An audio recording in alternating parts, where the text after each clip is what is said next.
Born on this floating village in 1947 on the far wind-swept northwest coast of Vancouver Island in a little logging camp that my dad owned.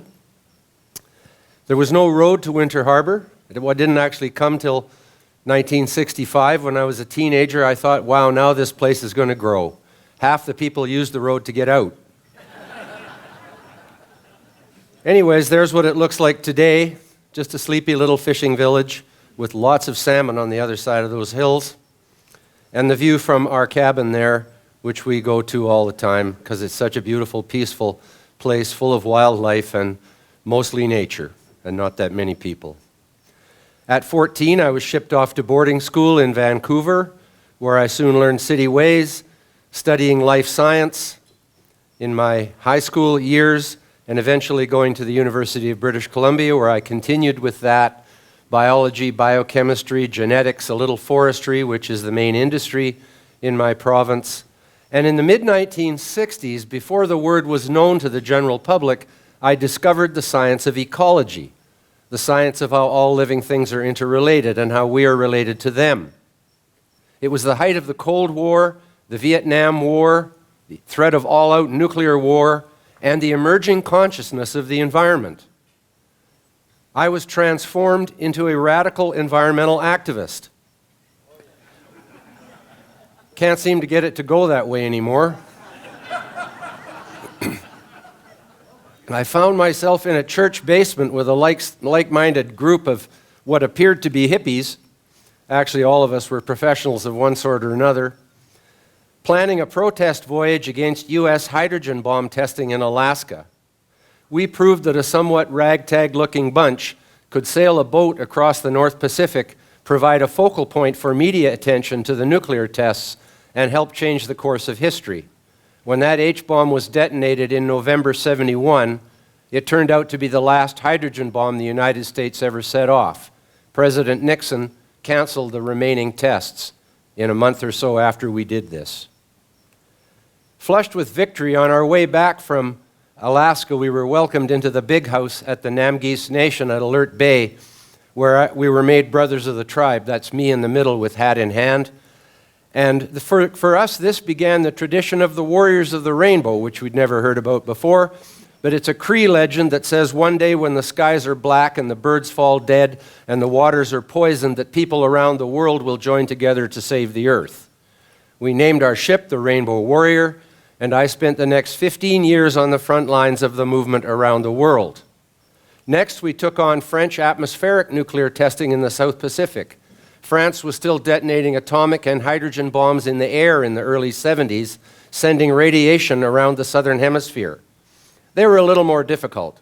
It took a couple of years to drive these nuclear tests underground, but we eventually succeeded in doing that. As late as 1985, French commandos, under direct orders from President Mitterrand, bombed and sank the Rainbow Warrior in Auckland Harbor, killing our photographer. But the campaign continued till long after I left. It wasn't till the mid-90s that nuclear testing finally ended there and in almost everywhere else in the world around the same time. Going back 10 years to 1975, I'm driving a small rubber boat into the first encounter with the Soviet factory whaling fleet in the North Pacific to save the whales, which were then being slaughtered at the rate of 30,000 per year by the Japanese and Soviet fleets. We confronted the whalers. There's the killer boat bringing whales in to go up that hole in the back of the factory ship there to be cut up on deck. We put ourselves in front of their harpoons in our little rubber boats to protect the fleeing whales. This got us on national TV around the world, bringing the Save the Whales movement into everyone's living room for the first time. Just 4 years later, after 4 voyages into the Pacific every summer, factory whaling was banned in all the world's oceans. Here I'm sitting on a baby seal off the east coast of Canada to protect it from the hunter's club. The seal was clubbed and skinned. I was arrested and hauled off to jail in a helicopter. But this picture appeared in over 3,000 newspapers around the world the next morning. This and many other direct actions brought changes to the way Canada manages its East Coast seal herds. So to make a long story short, why did I leave Greenpeace after 15 years of doing things that we felt were the right things to be doing at the time? Along the way, we were called Greenpeace, of course. The peace was about stopping nuclear war and about a peaceful human civilization. The green was about nature. Along the way, the peace kind of got dropped off, and all that was left was the green. And now my fellow Greenpeacers and the rest of the movement were characterizing the human species as the enemy of nature, the enemies of the earth. I never did buy into that. It's too much like original sin for me, like as if we're the only evil species and all the other species are good, even the rats and diseases. I mean, that just doesn't make any sense to me. So I was feeling like I should get out of there for a few years. And the whole idea that humans are the bad guys in the whole story of evolution and creation just struck me as being completely ridiculous. Because obviously only a small part of the human people are bad. Unfortunately, it only takes a few % of bad people to equal the goodness of the good people, it seems, because they're willing to do things that we wouldn't do. But there you have it. But it's still not all evil people on this planet. And some people got it right. At least she's not blaming someone else. But the straw that broke the camel's back was when my fellow directors, none of whom had any formal science education, decided we should ban chlorine worldwide. Now, it's true that DDT and dioxins and, just trying to remember the other terrible thing that is chlorinated hydrocarbons are a class of chemicals, and many of them can be quite toxic. They're exaggerated in many cases, but the fact of the matter is, chlorine is the most important element for public health and medicine. When I was a kid, iodine was the most important thing in the medicine chest, because if you got a cut and you didn't want to get it infected, you put iodine on it. And the same thing is true with chlorine added to drinking water. It's the biggest advance in the history of public health, as well as our pools and spas and all the rest. It stops waterborne communicable diseases. And about 75% of our synthetic pharmaceuticals, medicines, are made with chlorine chemistry. The reason chlorine is the most important element for public health and medicine is precisely because it's toxic to bacteria, which are trying to kill us. So there's this naive fantasy that we're going to have a world without toxic, that anything that's toxic should be banned. Don't think that would be such a good idea. So something so specific that they finally did adopt in an international meeting about 3 months before I formally left just was the end of it for me. And it's been the same ever since. I don't think they've adopted a position since I left that I agree with. Now, what is the fundamental principle of science? It is observation. Observation of things that happen that you can either see or hear or detect with an instrument so that you know what took place. And science is about studying and observing things that are taking place and trying to figure out why they happened. Cause and effect. It's really all about that. And then replication or reproducibility is used to make sure that every time you do the same thing, you get the same result. And there you've got science. There's methodology, that's a much more complicated aspect in order to make sure that you're only looking at the variables that you're studying. But by and large, observation is the key. I believe, as I mentioned a little bit in the introduction, that the reason that so many of the invisible catastrophes and threats of doom work with the media and the public is because they are actually not capable of going and observing what they're being told is happening. Carbon dioxide is obviously invisible, except Greta Thunberg can apparently see it.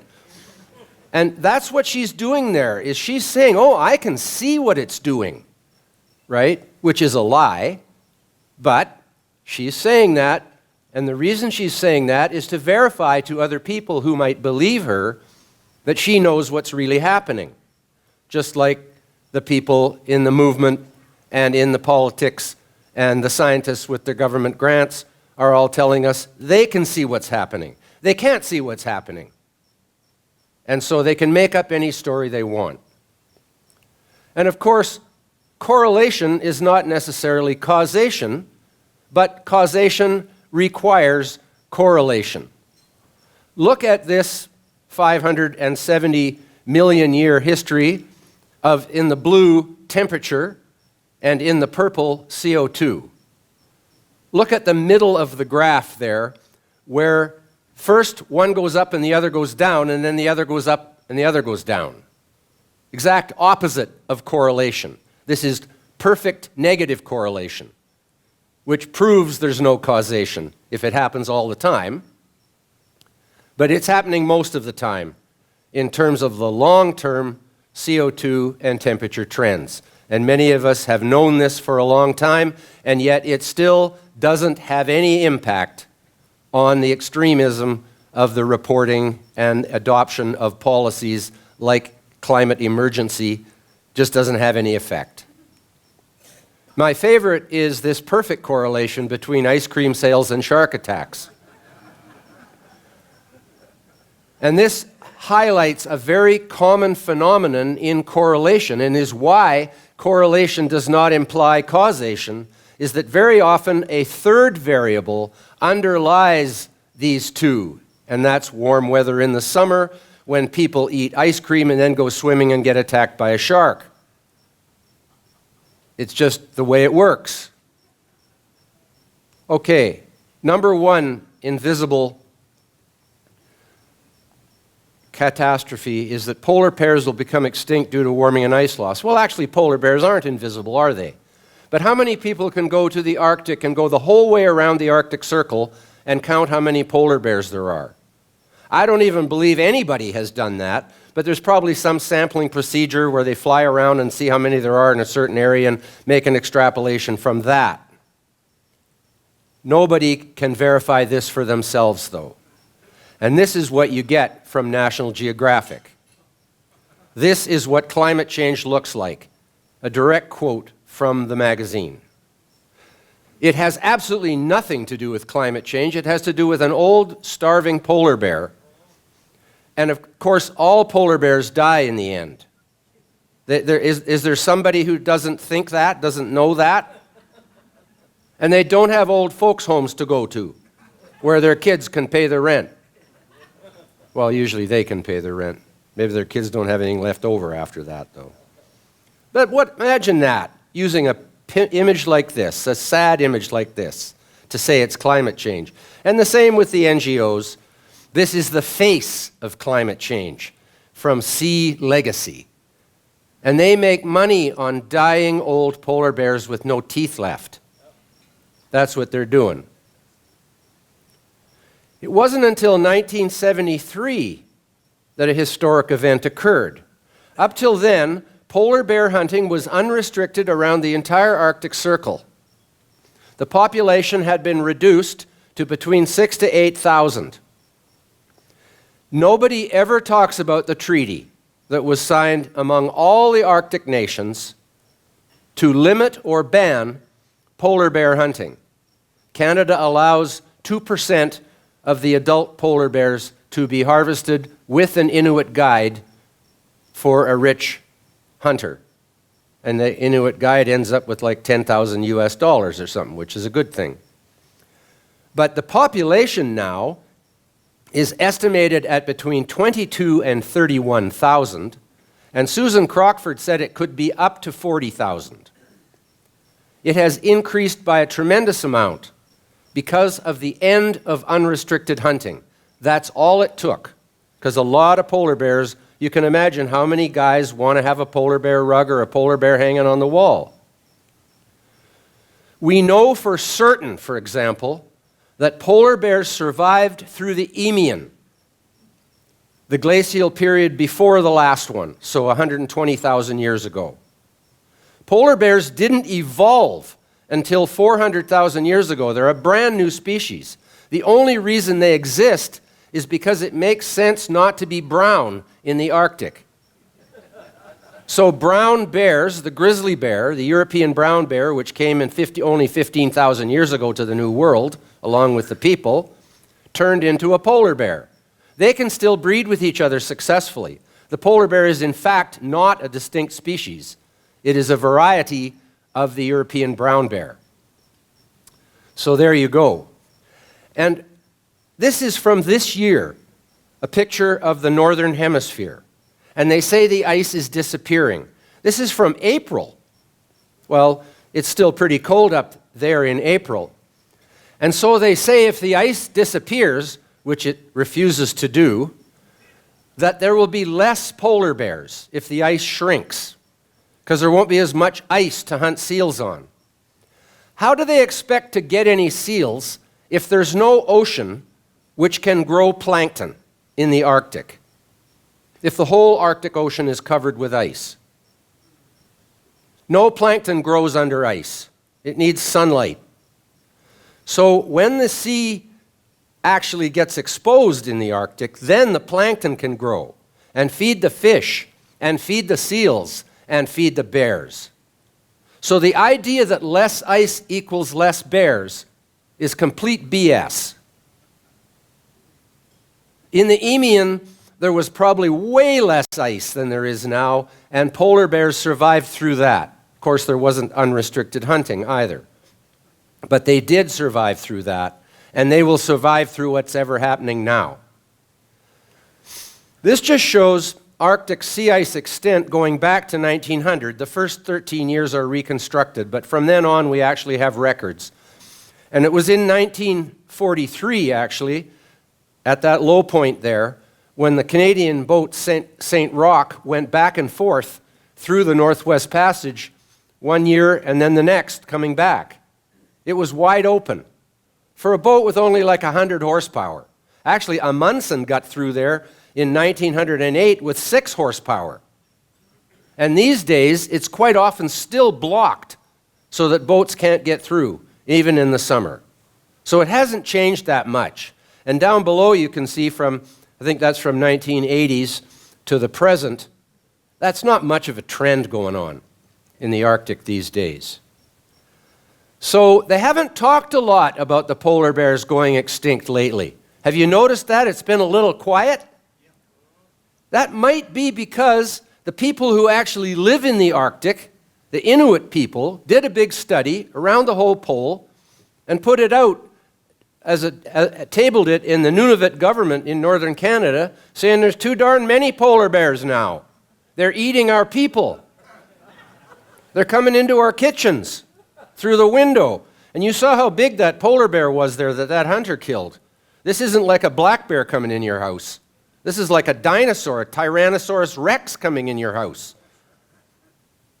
And that's what they're saying.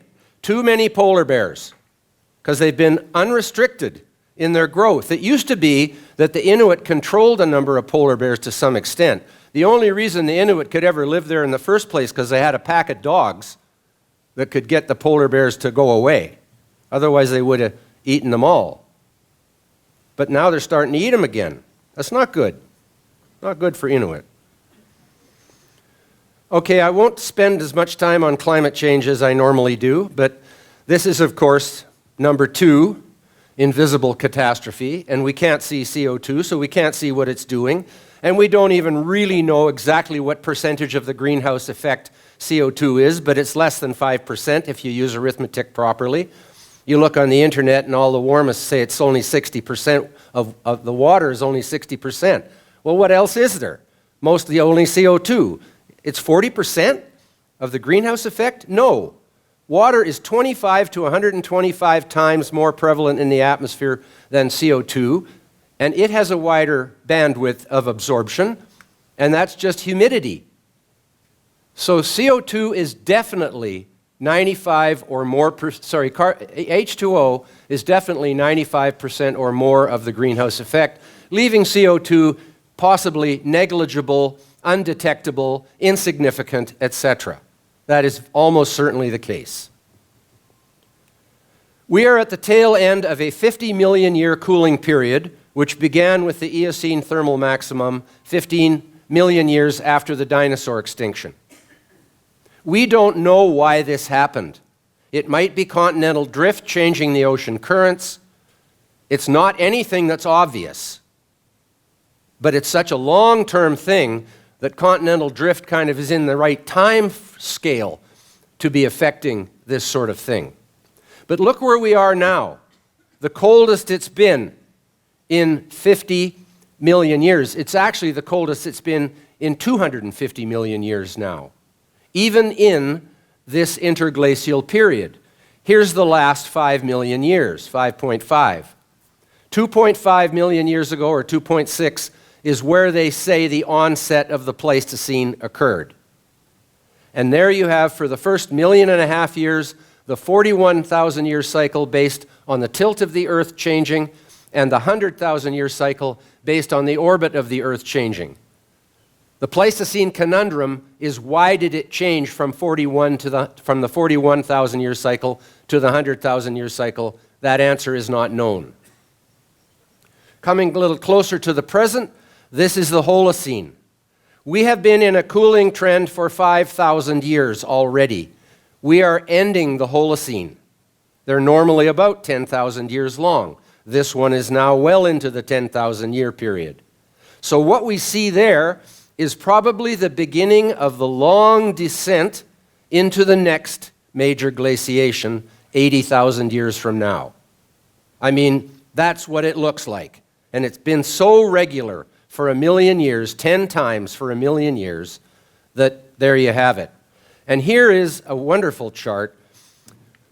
Most people don't know that the last 5,000 years has actually been named the neoglacial, the new glacial. Just because glaciers are retreating now for the last 300 years and in this modern warm period, but if you look, you will see that the little ice age, which is the tallest bars there, is the most glacial advance that has occurred since the beginning of the Holocene. This was also the coldest it's been since the beginning of the Holocene. None of this is reported. These are all true things. I'm just trying to show you the most important ones, especially Willie Soon and the Connollys, who produced these two charts in a major paper full of statistics and weather station analysis around the world, showing very clearly that temperature is far more highly correlated with total solar irradiation and the variations in it than it is with CO2. That's why they don't like Willie in the New York Times. Nothing to do with who he gets funded by.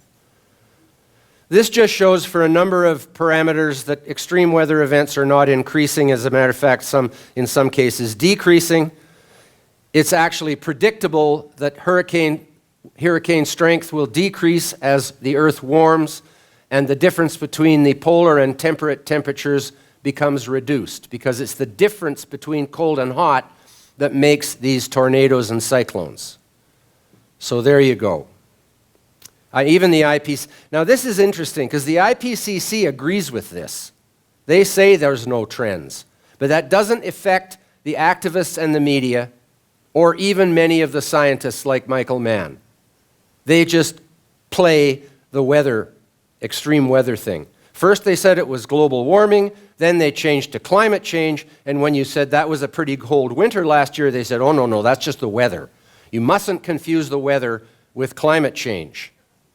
Now what do they talk about? All they talk about is weather. They've just moved the goalposts every time their prediction didn't come up. And this is an example of the y-axis effect. Very often the y-axis in temperature graphs is like only 2 degrees Celsius. So it makes 1/10 of a degree look like a big thing.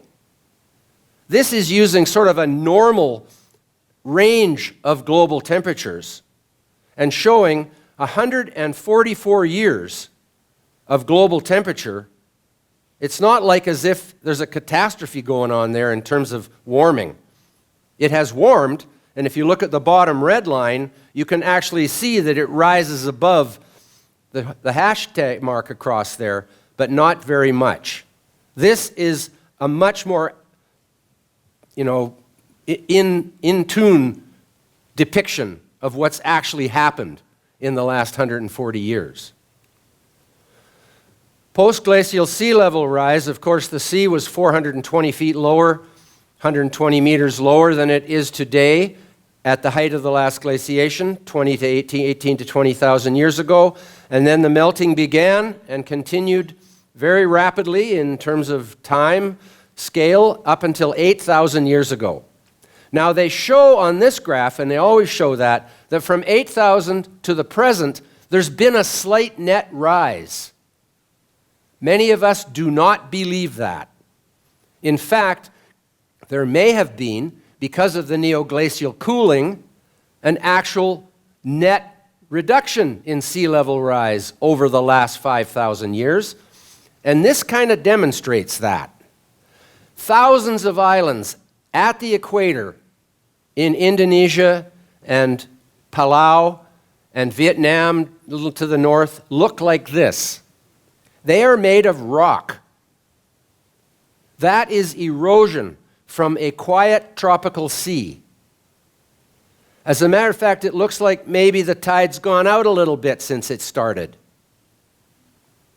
So what's been happening is since 8,000 years ago, when all of the big mid-latitude, low-elevation glaciers finished melting, it's been going up and down, up and down, up and down with the Roman warm period, the Dark Ages, the medieval warm period, the Little Ice Age, the modern warm period. It's just been fluctuating a meter or two at the most. And these rocks have worn in 12 feet by water in that time. It takes thousands of years for that to happen. If the water had been continuously rising during this period, there's no possibility that that could have occurred because the water would have kept going up instead of carving that rock out like that. Even NASA now recognizes the greening of the earth. Down further in the text, they talk about how this might not be such a good thing. Oh yeah, right. Too many plants. Too many trees. And here is the CSIRO from Australia from 1984, showing in some cases a 30% increase in biomass. And note that it's in the driest areas that you have the biggest increase in biomass, because not only does CO2 fertilize plants and make them grow faster, but it makes them much more efficient with water. Because when the stomata have to open to let the CO2 in when it's thin, they have to have a lot of them, and that lets a lot of water out. When they don't need to have so many openings for the CO2 because it's more concentrated, they close their stomata or produce less of them. Automatically, they know how to do this. And then they spread out into areas where trees couldn't even grow before. Here you have Craig Idso showing how trees grow much faster at higher levels of CO2. On the very far right, you have a little more than doubling of CO2, and you've got way more than doubling of biomass of the tree. Already, trees in a research forest in Germany are growing 40% faster than they did in 1960, individual trees. The whole forest is actually growing by 15% more because the trees, they just can't grow that much wood on an area. The individual trees are growing faster, so the smaller ones thin out quicker. But the whole forest is growing faster than it would have otherwise. And of course, the absolute proof of fertilization by CO2 is the fact that commercial greenhouse growers around the world purposefully buy and inject CO2 into their greenhouses to get 20 to 60% higher yield from their plants. And what else do you need to know? Well, what else you need to know is that CO2 hasn't been doing so well lately. There is the 570 million year, as best we know it, trend for CO2 in the global atmosphere, down. Now, the first big down there was when forests evolved and lignin was invented and trees increased the global biomass by at least 10 times what it was before, because everything was flat on the ground before. Now there's these forests, the forests of the world contain at least 90% of its total biomass. So that's 90% of the carbon in life, because wood is 50% carbon. So that happened, and then it went up again and there's different theories about why it did. Never mind why it did. It did. It got back up to about 2,500 ppm about 150 million years ago. But since then, it's gone steadily down. Now, we don't know all the numbers. We know a lot of them. But when something's going steadily down in the atmosphere, it means not as much of it is being put into the atmosphere as is coming out of the atmosphere. Right? Nobody going to argue with that. Here's where the CO2 is. The carbon, sorry, not the CO2, but the carbon. I use carbon for both CO2 and carbon compounds when you're comparing where it is, because it's in different forms. It's in the form in the atmosphere of carbon dioxide. Note that even today at 400 ppm, there's only 850 billion tons of CO2 in the atmosphere, whereas there's 2,000 billion tons of carbon, 850 billion tons of carbon as CO2 in the atmosphere, and there's 2,000 billion tons of carbon in plants and soils put together, the living component of the ecosystem on the ground.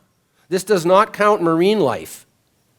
It's just the terrestrial biomass is 2.5 times as much carbon as the whole atmosphere.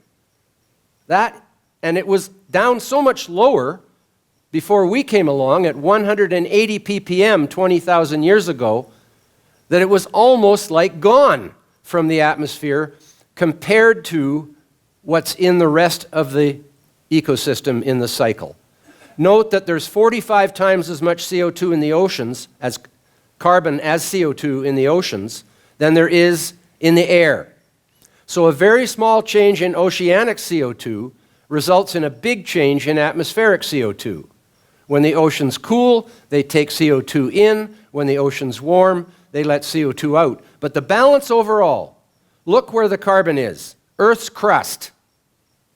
100 million billion tons of carbon are in the form of limestone, marble, chalk, and dolomite, all of which is of life origin, as far as we know. That's where it came from. It came from the carbon dioxide in the water by these things.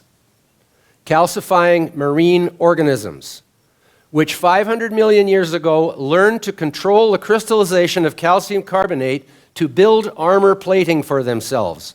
Now, many species from many strands of evolution figured out how to do this all around the same time. So there's obviously a common factor way back in evolution somewhere. But they all figured it out during the Cambrian explosion. The coccolithophores on the left are plants, the basis of the marine food chain. They learned to build these little plates out of limestone as armor, like a knight in armor. Shellfish, the same, on top. The zooplankton, foraminifera.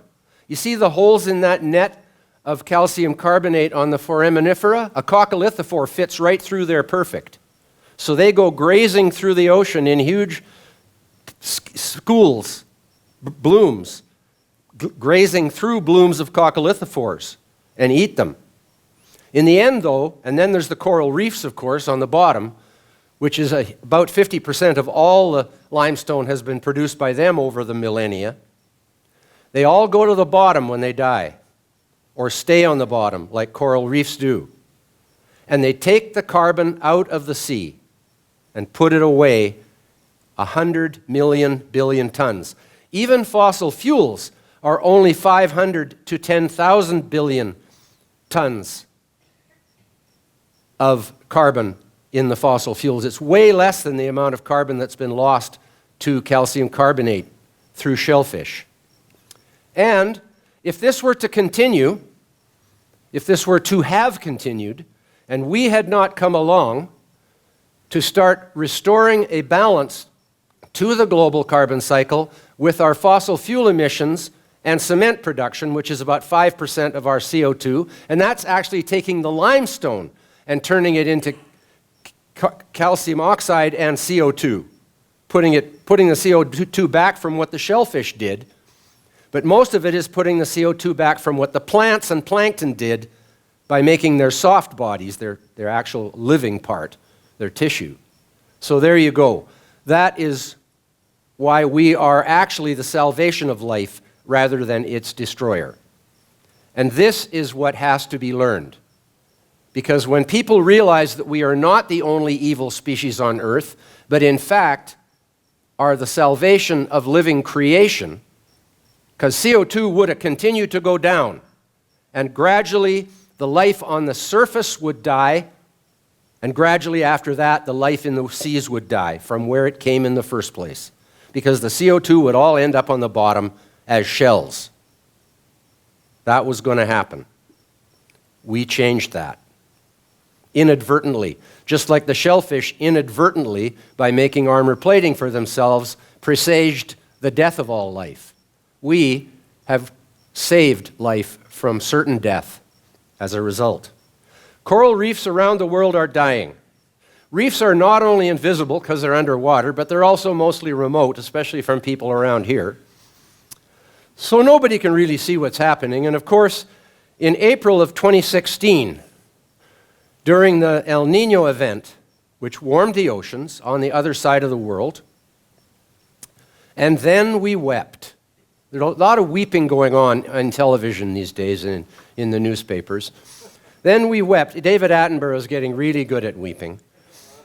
Scientists say 93% of the Great Barrier Reef is bleached, 93% of the Great Barrier Reef is practically dead, over 90% of the Great Barrier Reef is suffering from coral bleaching.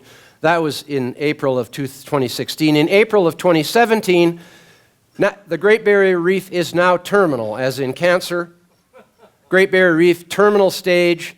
Great Barrier Reef in its final terminal stage, as if there's an initial terminal stage and then a medium terminal stage and then a final terminal stage. These headline writers. So that's what the story was. Well, what about in 2018, just last year? Great Barrier Reef, definitely not dead. Great Barrier Reef showing signs of recovery. Coral reefs show remarkable ability to recover from near death. Well, the truth of the matter is, coral bleaching is not death. It is simply the expulsion of the plankton, which is what gives coral its color. It's a symbiont. There's a symbiotic relationship between a plankton and an animal. The animal is the polyp, which is related to a jellyfish and is clear. It has no color. So when coral bleaches, the animal is still in there, perfectly alive. But the coral is made of limestone, so it's white. And the only reason corals have color is because of the phytoplankton, and the chloroplasts make them either green or brown or yellow or red, just like leaves on a tree. And there you have it. But shouldn't scientists, especially reef scientists, know this? It's the reef scientists that sounded the alarm and then lobbied for $500 million to save the reef by studying it more.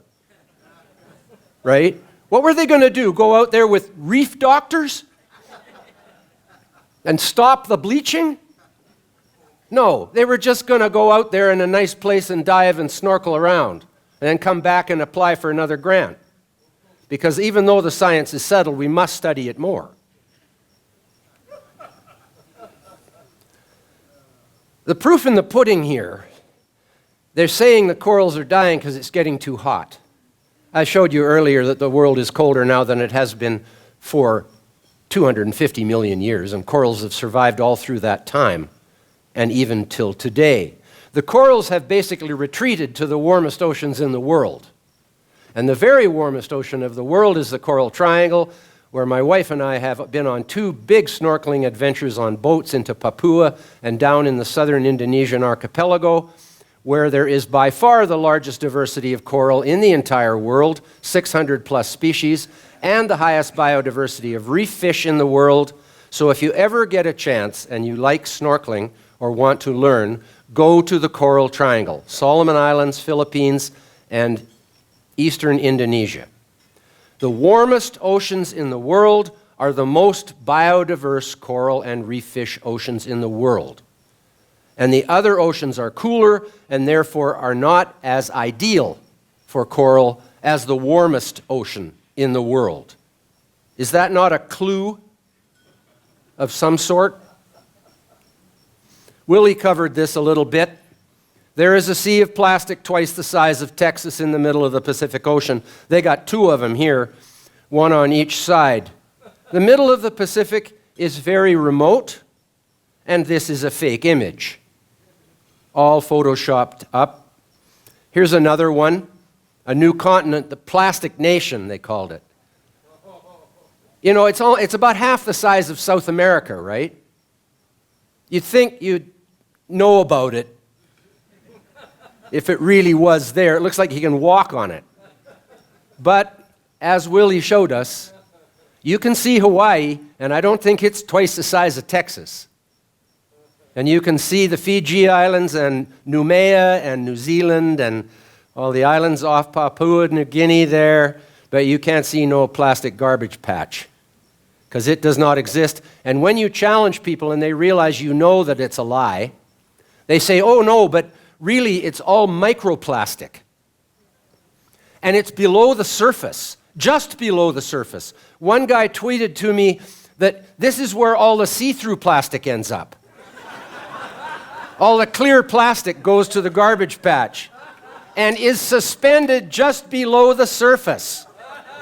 That's not how gravity works. When something starts to sink, it usually keeps going till it hits the bottom. Unless it's got gas in it, that changes things. But if it's a solid piece of something and it's heavier than water, more dense than water, it's going to sink to the bottom. So they're making up stuff as they go along. And that's what I say about these people. They just make shit up. They do. Here's the plastic ocean. Willie showed a different picture of something like this. They have the nerve to blame this on plastic when it was actually caused by a tsunami that killed 16,000 human beings. That's the debris that washed off the land in the tsunami. What do you expect? Took out forests and farmlands and tractors and boats and every other thing. It's bound to take some plastic with it. But they lie about this. This is my favorite. This is one of the most remote islands in the world, they say, Henderson Island, part of the Pitcairn group where the mutiny on the Bounty people ended up. It's a really remote island south of Tahiti. You have to go by boat from Tahiti to get there because there's no airport on Pitcairn. And then Henderson Island is about 300 miles from Pitcairn. You have to take another boat to get there. And they say this is Henderson Island, way the hell and gone in the south of the Pacific, and that all this trash has accumulated there, like the polar vortex or something. You know, it's all been vortexed there. Except when you go on Google Earth and you look up Henderson Island and zoom in on the beaches, all you see is sand. I think they just made shit up. Look at that. There's not a, like, it definitely doesn't look like this there. You would notice that, even at this distance. But the worst thing they've done is David Attenborough, what he's done. You've heard about the walruses leaping to their death, committing suicide because there's not enough ice for them on the sea. It was a 30-pack of polar bears coming from behind, which is why they leapt to their death. Wouldn't you rather leap to your death than be mauled by 30 polar bears and eaten? You know, it'd be a quick way to go, landing on the rocks below. And there wasn't that many of them, actually. Well, there was a few hundred, but there was thousands of walruses on the beach. But walruses do not come on the beach because there isn't enough ice. In the summer, on the north shore of Russia, all across, the ice retreats away because it's quite far south there. Canada's islands go way further north. That's why Canada is the coldest country of the year, average minus 5.35 Celsius.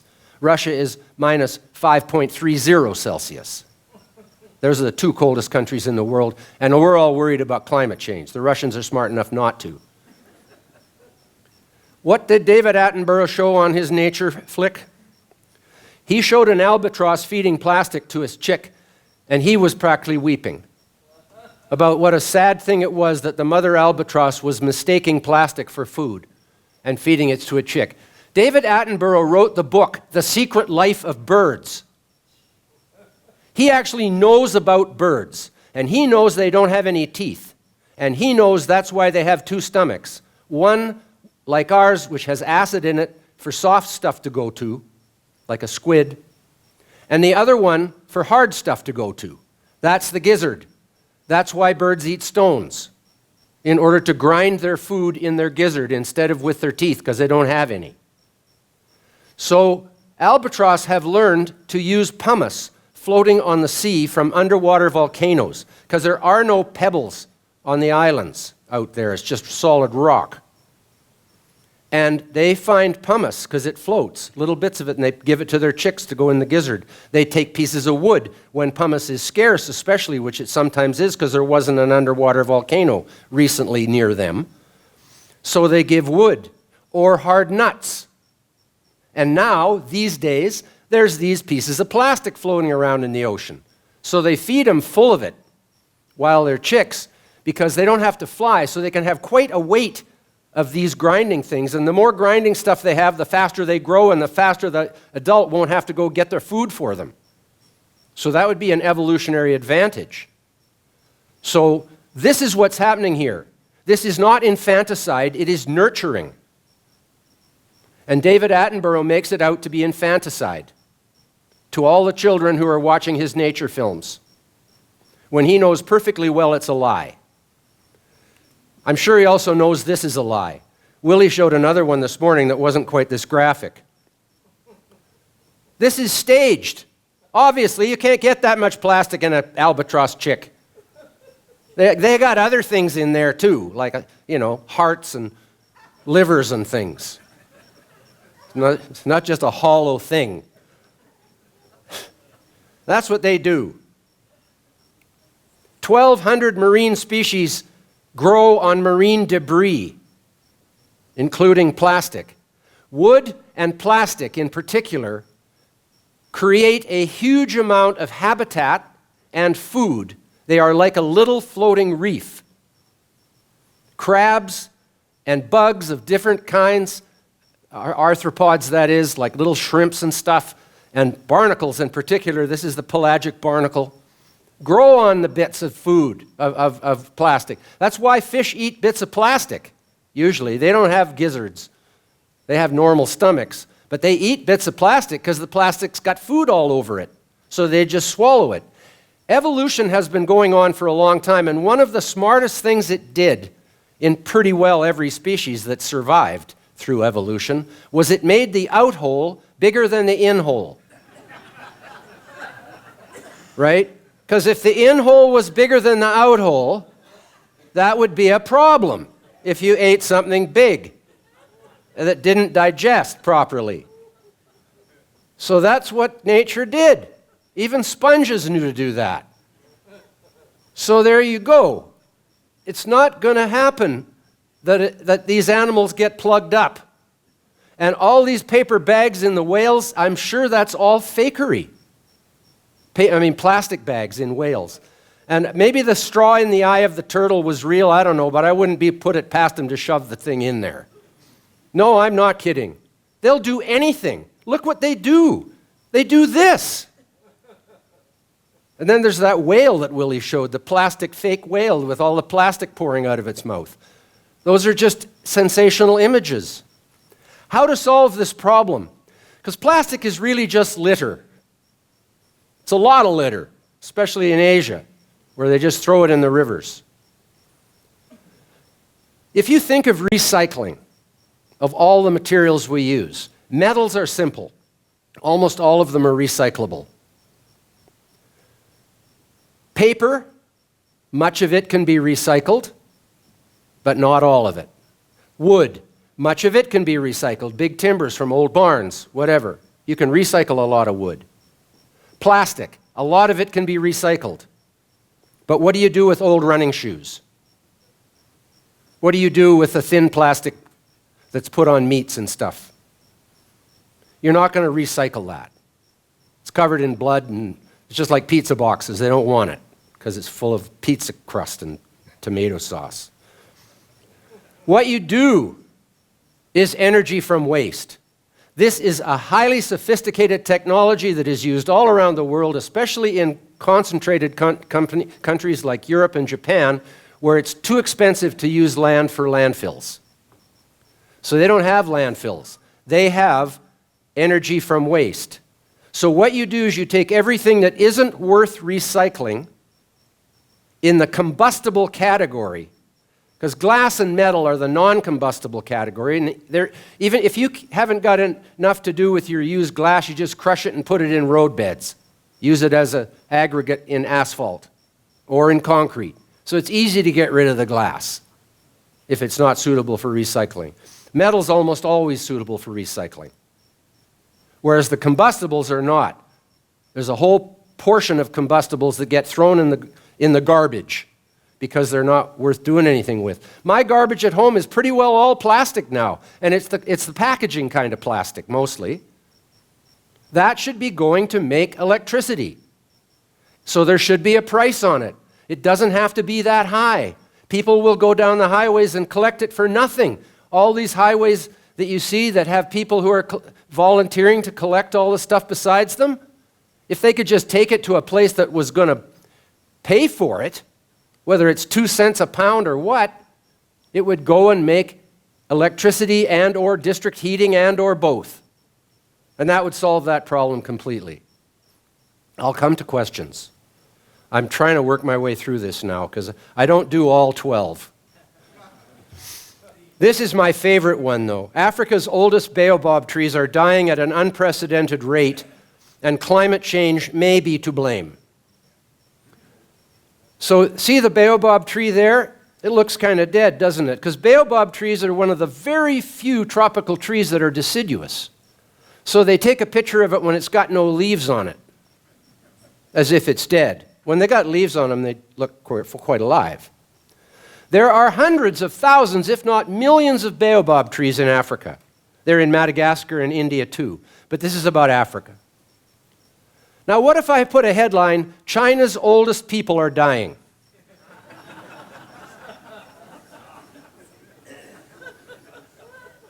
Apparently, it's wrong for the oldest trees to die, however.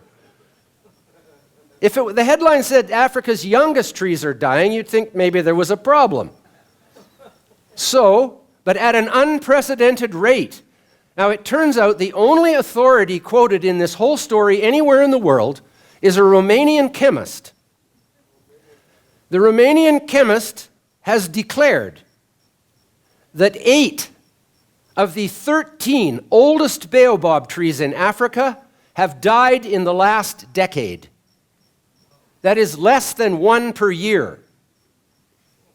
There are hundreds of thousands of them. There must be at least 100 or 500 dying every year, and they're probably the oldest ones. So that's what this was based on. And even Fox bought it. You know, it's just too good not to, because it's so exotic, I guess. I don't know what it is, but there you go. This is showing an actual dead baobab tree. They do actually die and fall over eventually. They can live to be 2,000 years old, just like the sequoias. Okay, this is a short one. Number 6. The reason warming has slowed during the past 20 years is because the heat is going into the oceans, where it will eventually come out and destroy the climate and the world. This is one of those impossible to prove things, because actually the oceans have 1,000 times as much heat in them as the atmosphere does. So it actually doesn't take much heat to change in the oceans to change the atmospheric temperature. But there's no way you can prove that the oceans have increased by 0.001 Celsius, which would amount to a 1 degree change in atmosphere. Something like that. I'm sure nobody actually knows. But it's impossible to prove. So this is the hidden heat hypothesis of why warming slowed after around 2000. And then, this is just too much facts. Then there is nuclear energy is too dangerous and radiation will kill you. Radiation, of course, is invisible. Not too many of us have a Geiger counter. I'm surprised 2 people here have CO2 meters. That's cool. Paul and someone else had one. The fact of the matter is the only incident that killed civilians was Chernobyl. And it was a stupid design reactor that the Soviets built during the Cold War when they were behind the Iron Curtain and had no influence from the West. And they took their plutonium weapons production reactors and cookie-cuttered them all around the Soviet Union as power reactors. They had a positive void coefficient, which meant their configuration allowed an actual chain reaction to occur under certain conditions. While doing an experiment, a group of engineers from Nuclear Central in Moscow ordered the operator to shut off the safety systems, and 8 seconds is all it took for the explosion to occur after it went critical. No other class of nuclear reactor in the world can go critical. They can just get meltdown, core meltdown events like 3 Mile Island and Chernobyl, both of which were human error. In Chernobyl, it was just so stupid that that happened. It should not have, because the lessons had already been learned and the Japanese didn't do anything about it. But never mind that. It is the safest technology of all in terms of number of people dying per unit of electricity produced. No human being has died from civilian nuclear reactors in the United States since the beginning, and there's nearly 100, I think 99 of them still operating here, and yet nobody's building any. And it is absolutely certain that when fossil fuels eventually become scarce, which is now a lot further in the future than it used to be, that nuclear fuel will be there for thousands, probably tens of thousands of years, because we will use all the uranium-238 and all the thorium eventually for nuclear power production. And the only reason it isn't happening in the United States is because there's lots of fossil fuels and because the idiots have convinced everybody that it's not safe. Whereas the smart people in China, India, and Russia don't buy that. They are going full bore with nuclear because they know it's the energy of the future for electricity production in particular. And I actually am in favor of conserving resources if you can find a substitute that would do just as good a job. And fossil fuels are one of those. We should be saving the liquid and gas fuels for what they do best. And we can make electricity with nuclear, so why not make it with nuclear? Not all of it, but more of it. And the same thing with shipping. Virtually all large ships could be nuclear powered. The whole Russian icebreaker fleet is nuclear powered, and 4 or 5 countries have nuclear navies, aircraft carriers and submarines. So if you can have all nuclear submarines and aircraft carriers, you can have all nuclear oil tankers and cargo ships with certified nuclear operators running them. And that would save a lot of oil. So there's tons of things we could do that would make sense. What do they do instead? They build windmills and solar panels, which is totally unsensible. I say they will rust in place. I think someone repeated that idea earlier today. I'm quite sure it's true. GMOs will harm us and damage the environment. Oh, I feel poor Monsanto, and now this glyphosate thing, but I can't understand why they aren't capable of defending themselves better in these situations and doing something more than they're doing. I just don't understand. I've been close to them for a long time, because in '96 I went to St. Louis to spend a whole day with their scientists trying to understand this new technology, just because I was interested in it. And then I ended up working for Bio in Washington, D.C. for a while at their big conferences and speaking on behalf of the new science. And recently I've spent years on the Golden Rice Campaign, which is a GMO, but I haven't got time to talk about that today. Only to say, here are some of the organizations that say GMO crops are safe or safer than conventionally bred crops, because they are so much more tested for allergenicity in particular, which is about the only thing to be worried about. And it's just a fact that whatever's in them that is bad is invisible, right? Why can't people understand that? That they're being told that something invisible is a problem. And they're not told what it is. It's just GMO, like the ghost in the machine. like as if there's a predator hiding behind the tree. You know, it's just completely ridiculous. But people are made afraid by invisible things, and all through history, this has been happening. You know, the gods are angry, right? They're invisible. You can't actually see a god being angry, but they say those things, and people are afraid because the ruler said it, or the Wizard of Oz. Leaked UN report says 1 million species are at risk of extinction. This is number 9. 1 million species are in danger of extinction soon. Of course, this is both invisible and remote because it's a prediction of the future, not a fact. The way they got this, well, first, here is actually the rate of extinction since 1870 of species. It's been going down. Why has it been going down? Because we started to care about it. It wasn't until the extinction of the passenger pigeon that the general public became sensitized to concern about extinction. Until then, maybe a few naturalists were noticing it happening and concerned about it or whatever, but there was no campaign about extinction until then. That's not long ago. But we are the only species that cares about other species going extinct. Isn't that good? Yes, it is good, because it's nice to have them here. Well, especially the nice ones.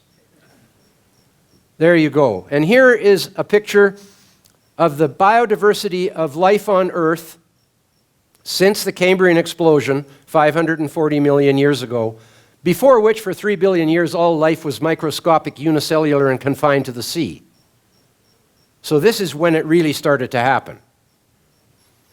And as you can see, biodiversity, this is the number of families, of taxonomic families, so family, genus, species. So it's a big group, like we are in the ape family. You know, and then there's all the other families, the cat family and the dog family and the weasel family and all of them. And so there it goes up, and then the first extinction. Up again it goes a little higher, another extinction. Up again it goes just as high as it was before. Down it goes in the Permian, the biggest extinction ever. And then up it shoots, higher than ever. And then the dinosaur extinction, down again, up again, to where it's higher than it has been in the history of life, just before now. Then the line turns down. This is the 6th great extinction. It's in National Geographic. It's in all over the web. Google 6th great extinction, you go for 1,000 pages of references to it, as if it's something that's really happening. I wrote to National Geographic, because it says down below in that little red box that amphibians, and I can't read it, says things are going extinct. Hardest hit, it says. Hardest hit so far. Beetles, amphibians, birds, and large mammals. I wrote to the National Geographic and I said, why does the line turn fuzzy where it starts going down? See that? The line turns fuzzy. Is it because you don't know of any entire families of birds, beetles, amphibians, or large mammals that have gone extinct? Because none have. Not even close. Not even a genus has gone extinct. Never mind a family. They wrote back and said, while scientists are quite certain that the 6th great extinction will occur, the timing is not for certain. In other words, it's in the future. This is the true story right here. There's where we are. There's the 6th great extinction there. There isn't one. It is a lie. And extinctions are being reduced. The main pulse of extinctions that occurred recently was when Europeans colonized the rest of the world, especially the islands in the Pacific and New Zealand and Australia, and brought rats, cats, foxes, and snakes with them, along with various fungal diseases, which the species which had been isolated on those islands for millions of years were not familiar with and were wiped out by.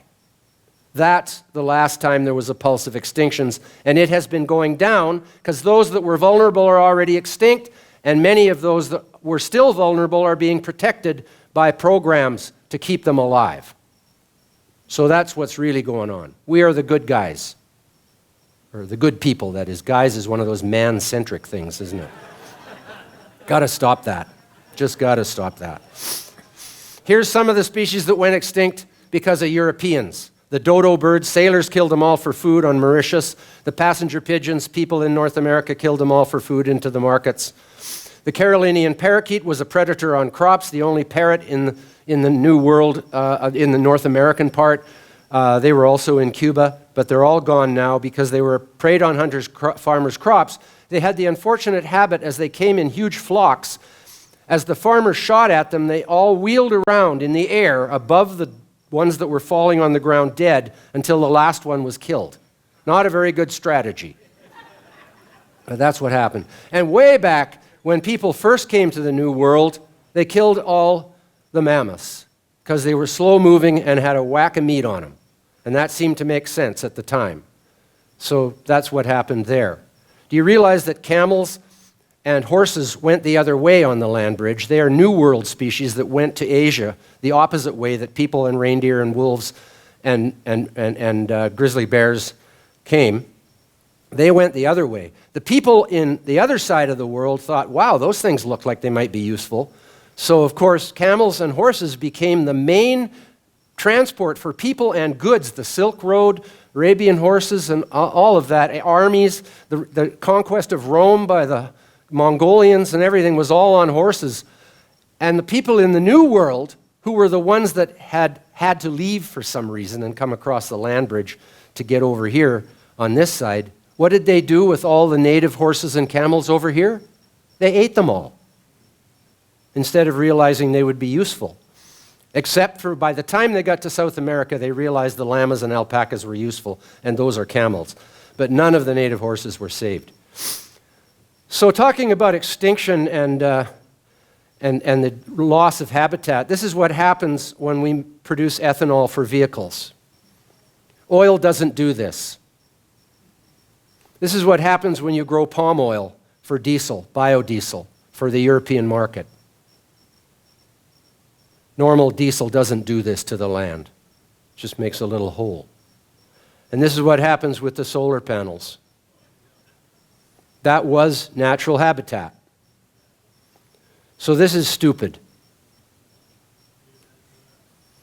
Introduced species of predators and diseases is the main reason why species have gone extinct lately. Again, as I mentioned, from European immigration and or conquest, more like it. And this is really funny. I'm almost over. I don't know how long I've been up here, but it's probably too long. This is really funny. Why is only the good, cute animals going to die? Polar bears and penguins and monarch butterflies and sockeye salmon and narwhals and pandas and bumblebees. Oh, the bumblebees. And koalas. Whereas there will be a plague of all the rats and poisonous things and jellyfish and locusts and fungus and spiders. There's going to be a plague of them because of climate change, for sure. Doesn't that kind of give it away? Only the loathsome species will flourish.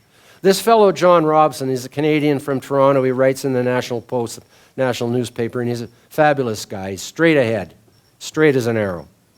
Okay, I'm not going to give you a big song and dance about the last 3 invisible poisons, but one of them is pesticide residues in our food, is said to cause cancer, birth defects, autism, and brain damage. Of course, these pesticide residues are invisible. None of these claims have ever been substantiated.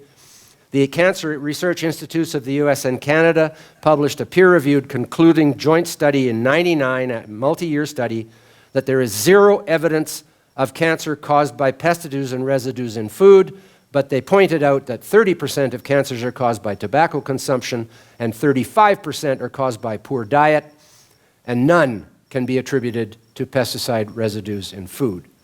Number 11, farmed salmon are full of poisons and they are destroying the wild salmon.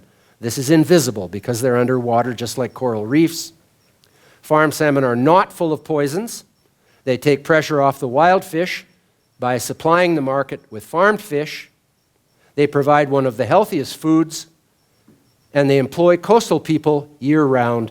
And farmed salmon costs a lot less than wild salmon because you don't have to chase it around burning diesel oil on the ocean. So it's a total lie. Over 50% of all seafood is farmed now.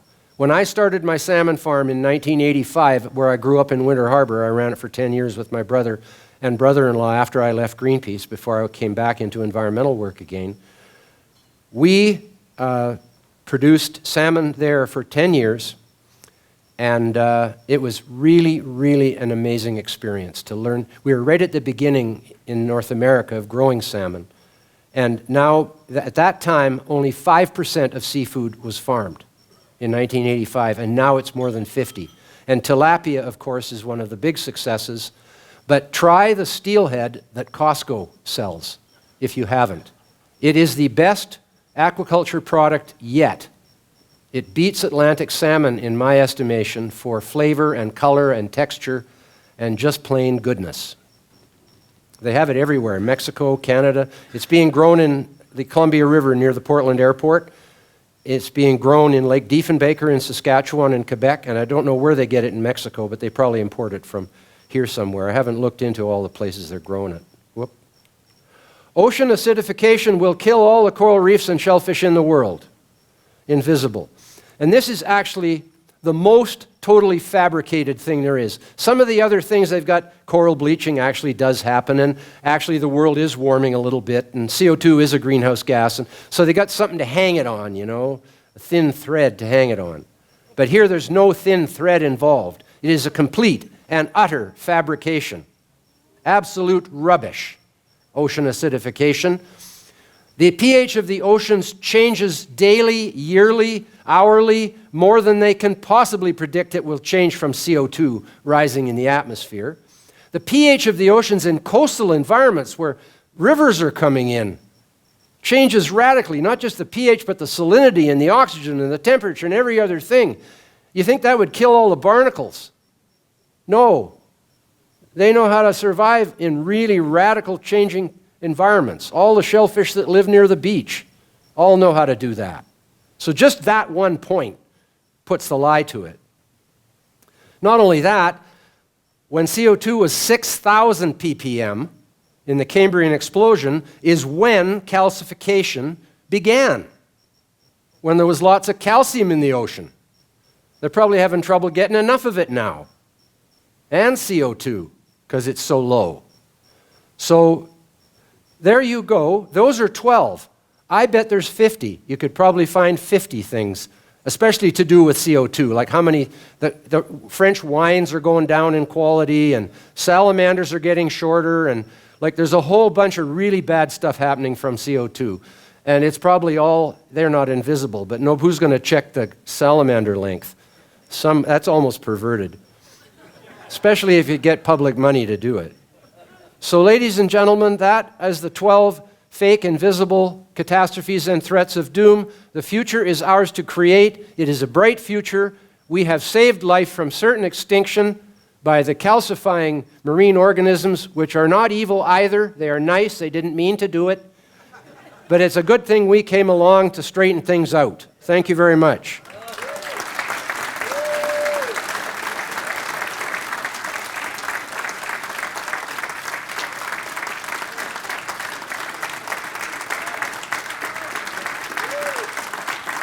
Thank you.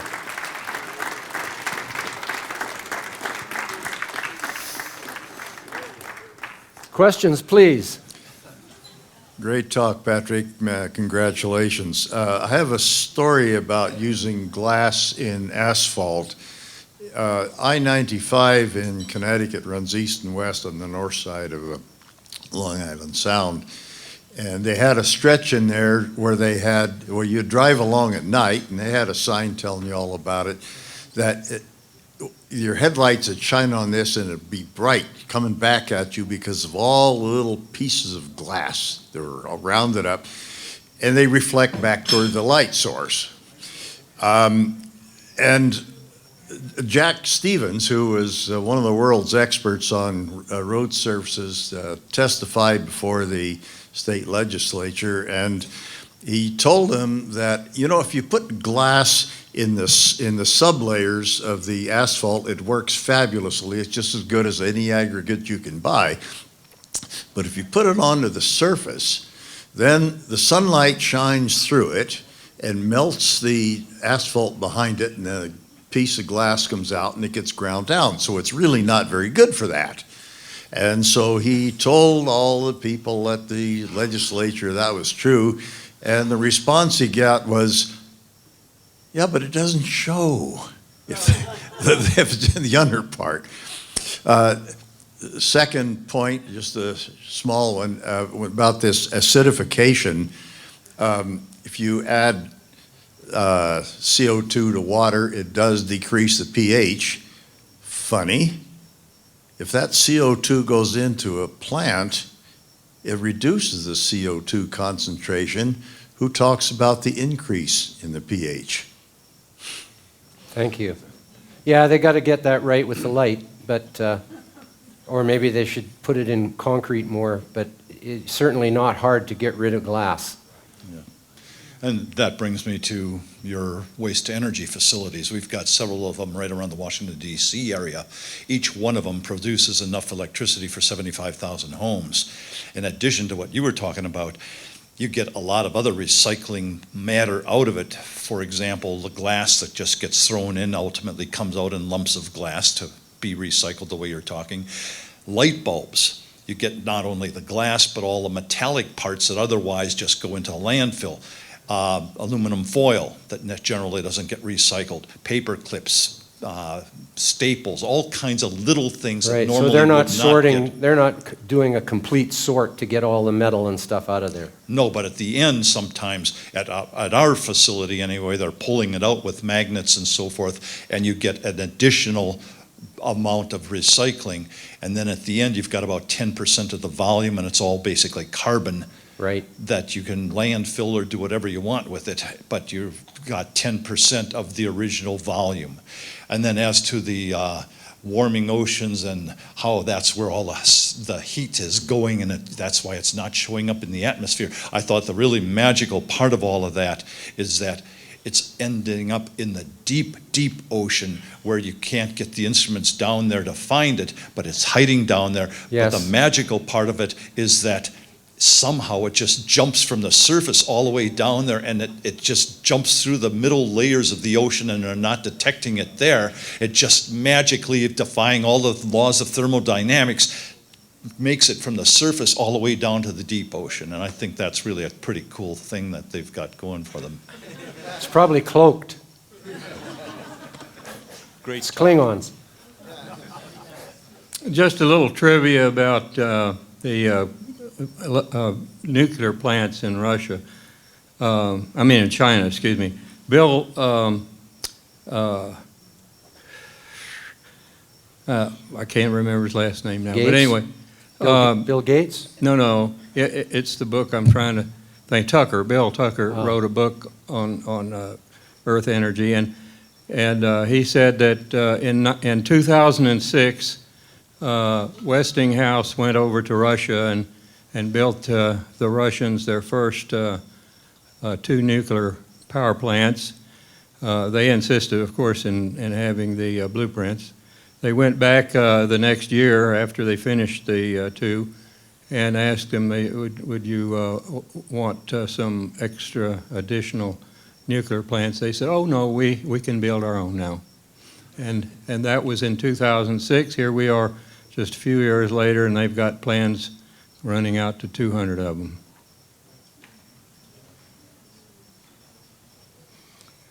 There's a gal named Joy Ward who has published a journal article that talks about the La Brea tar pits.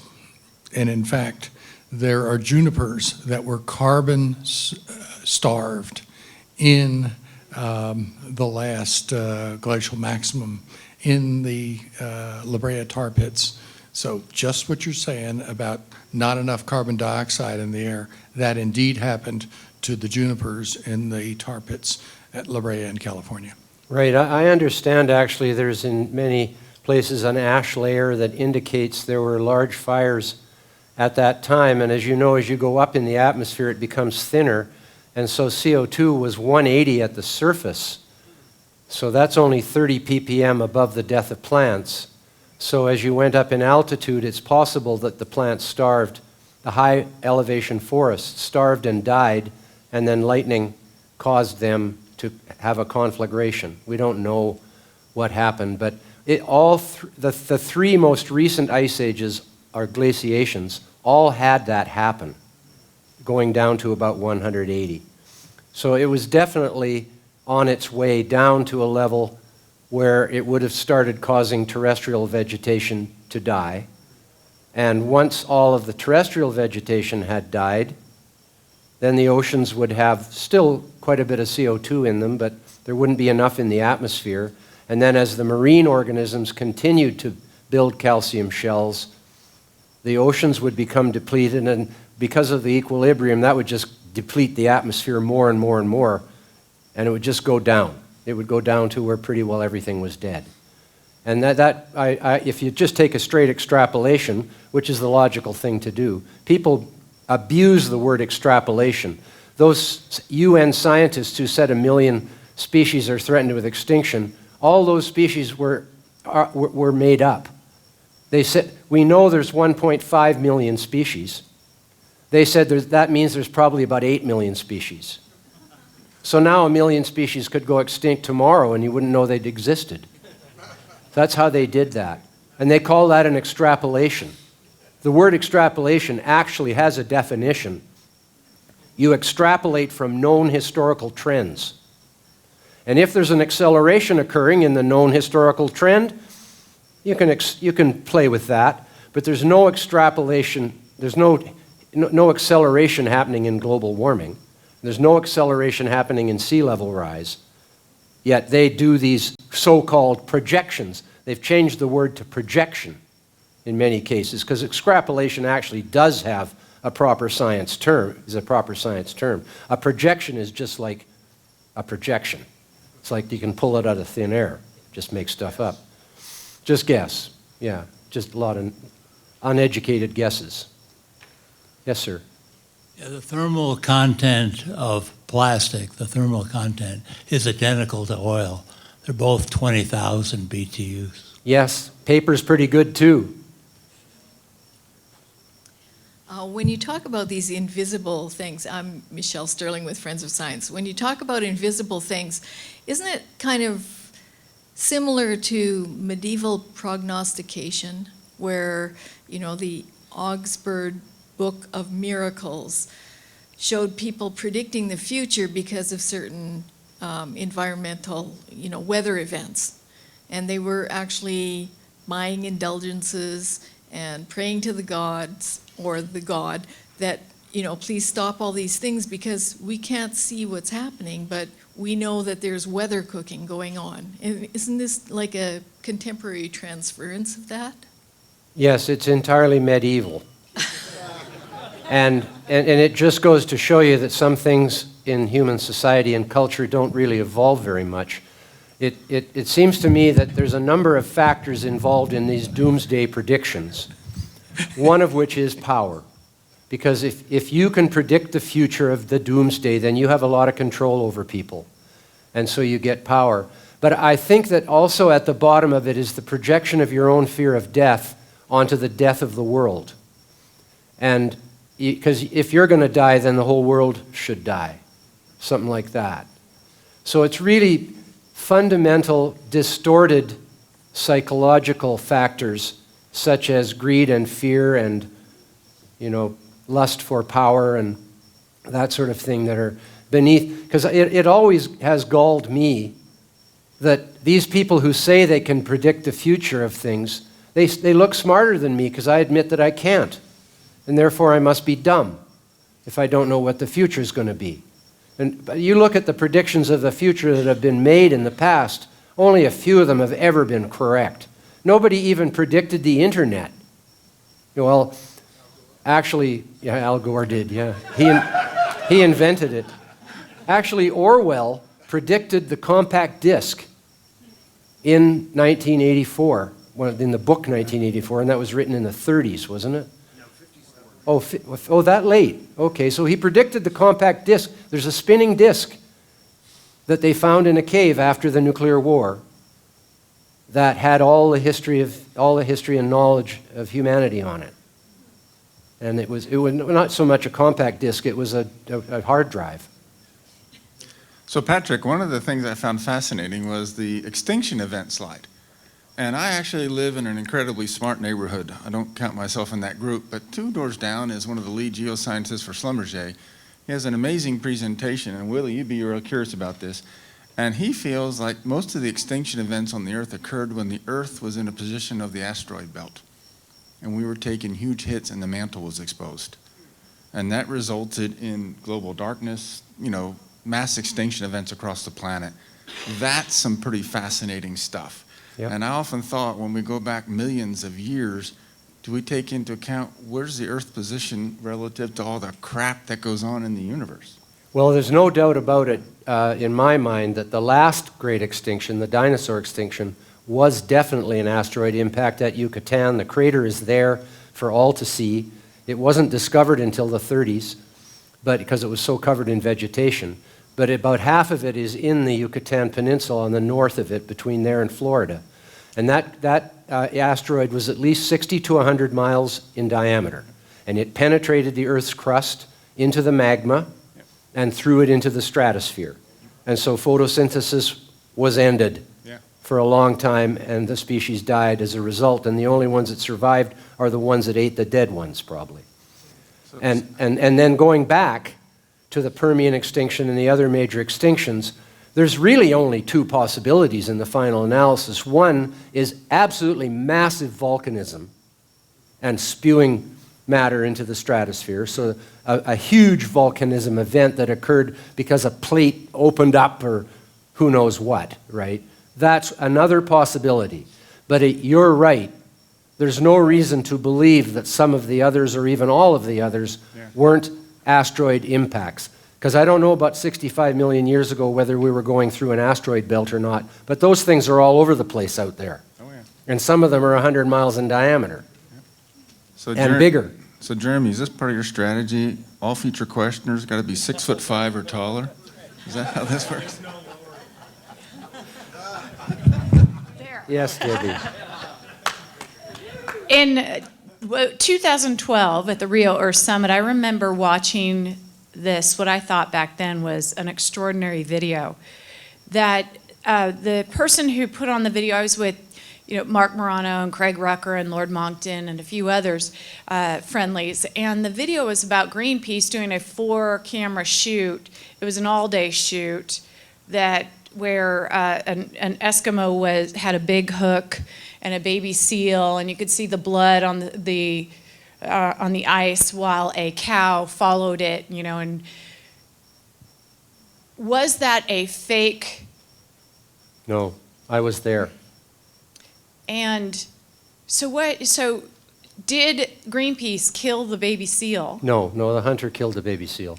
And It was an Icelandic fellow. I'm trying to remember his name now. I actually went, it was just after I left Greenpeace when this became a court case in Norway, in Oslo. Even though I had left Greenpeace and disavowed myself from them, I went and testified on their behalf against this faker who came forward with this fake story.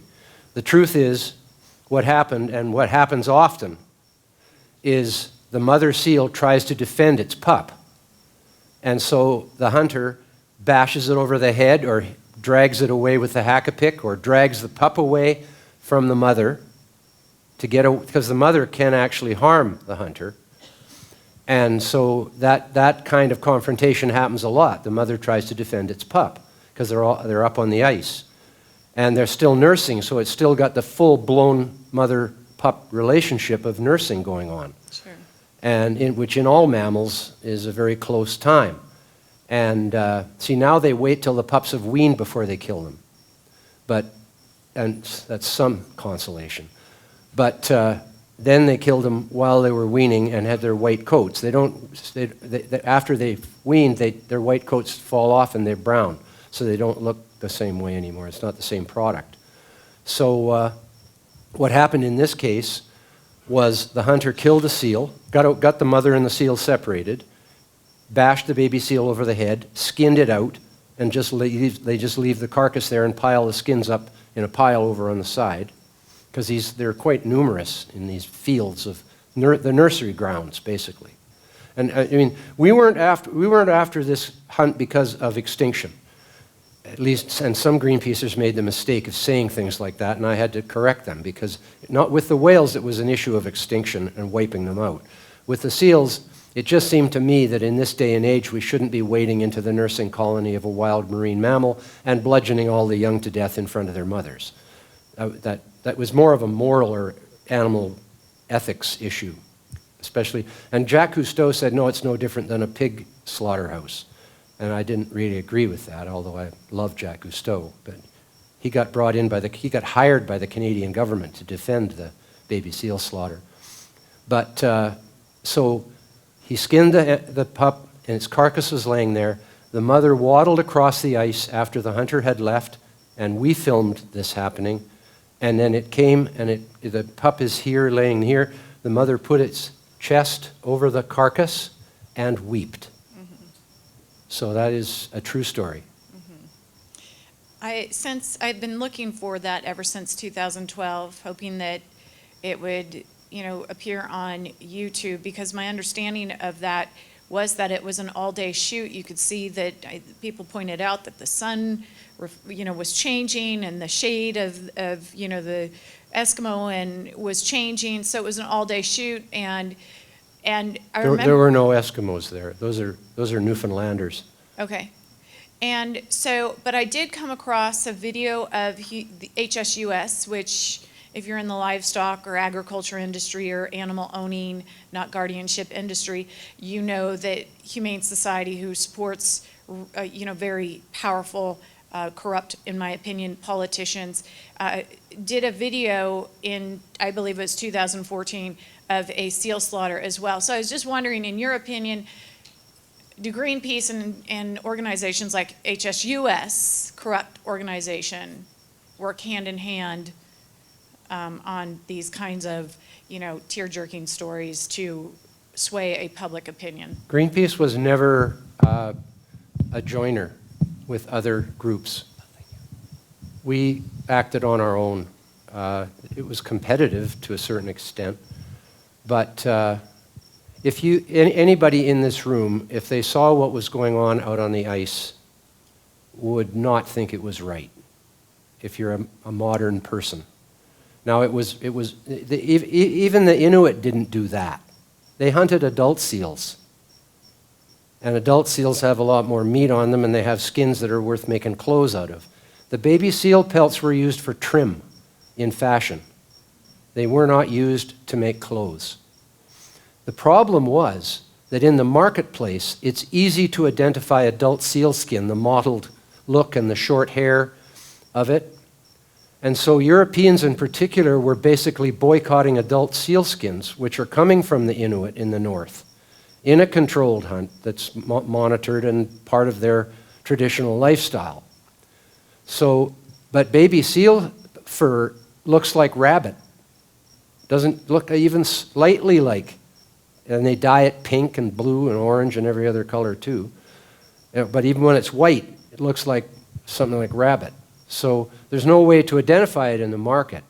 So it was myself, tasked by myself, to go to the north to meet with the Inuit Tribal Council and apologize to them for that impact that Greenpeace had on their traditional hunting of adult seals.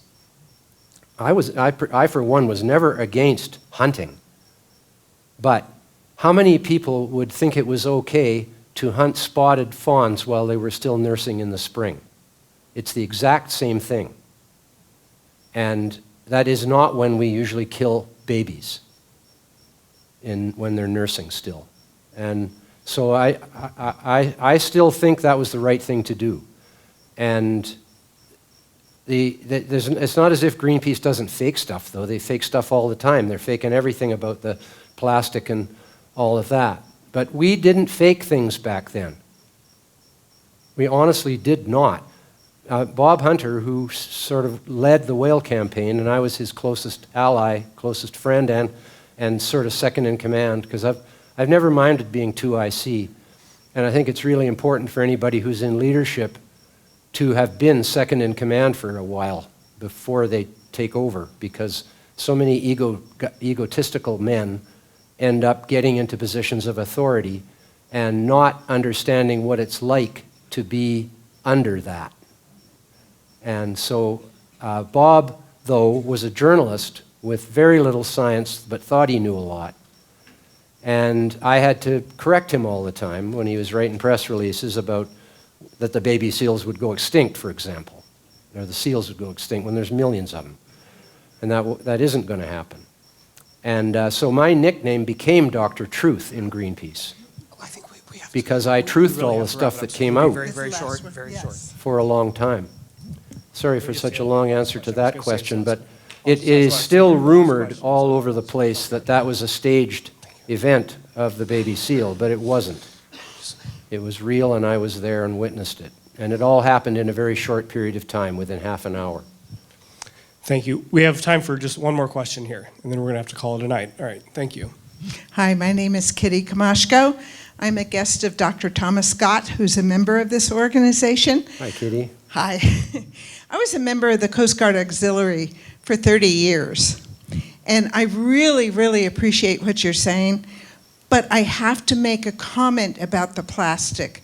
I understand what you're saying about the plastic in the ocean, but we do have to be cognizant of what plastic we're throwing in, because I have seen porpoise, I have seen turtles, and I have seen all those types of animals that are choked with plastic that we throw in just arbitrarily when we're on our boats and we have a six-pack that are,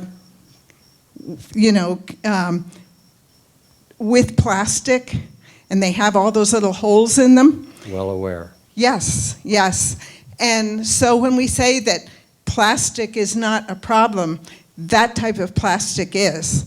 Another thing that I would like to say is I was in Southern California for years, and I studied oceanography, and Santa Monica Bay is filled with fish that you would not even get close to eating, because you catch those fish and you pull them up and they have all kinds of these growths and tumors and things from people who just trash things into the bay.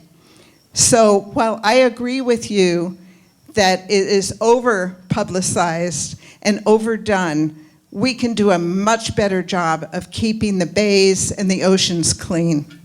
Thank you very much. Thank you.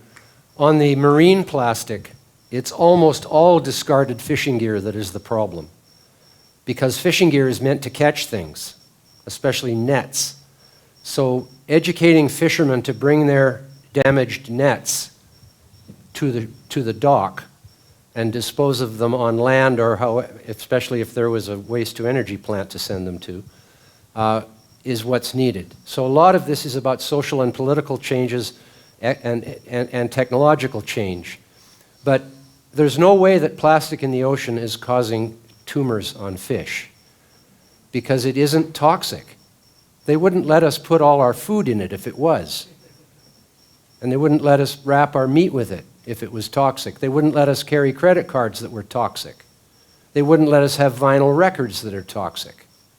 Plastic is not toxic. It's one of the most inert things there is. It doesn't exude anything. It's very, very stable. So if there's fish that are getting diseased in the ocean, it will be from some chemicals that are coming in from pipes somewhere, most of which has been cleaned up, as far as I know, unless somebody's doing something illegal, because the Clean Water Act has been around for a long time here. One thing that's interesting about that is when Greenpeace entered the scene and had finished its nuclear and whale campaigns, we went into toxics. And whereas Canada and the United States had both passed Clean Air and Water Acts in the early 70s, nowhere in Europe was such a thing in existence. All the rivers in Europe were dead in the late 70s, whereas they'd been cleaned up already on this side of the ocean. And the same with England. The Thames River was basically dead. And we created the riverboat campaign, So before we'd had seagoing ships like 150, 200-foot boats. But here we got a 80-foot shallow draft boat and went up the rivers of Europe plugging pipes. We plugged the radiation disposal pipe at England too, at what was called Windscale. And they changed it Sellafield. They changed names of things when they don't like the politics around it anymore. And so we did a lot of that sort of stuff. And that was actually, I really thought that was where we actually really got down to the nitty-gritty. And of course, we didn't get a chance to take on Asia, but they're coming along now too as they get wealthier and as they, the Chinese are putting pollution control on their coal plants now. And all the coal plants they're building in South Asia and Africa where they've taken over from the World Bank because the World Bank refuses to build fossil fuel generating facilities for these people. That's a stupid thing that the United States has done because the United States controls who the chairman of the World Bank is, who just resigned, and the president hasn't named or influenced a successor yet.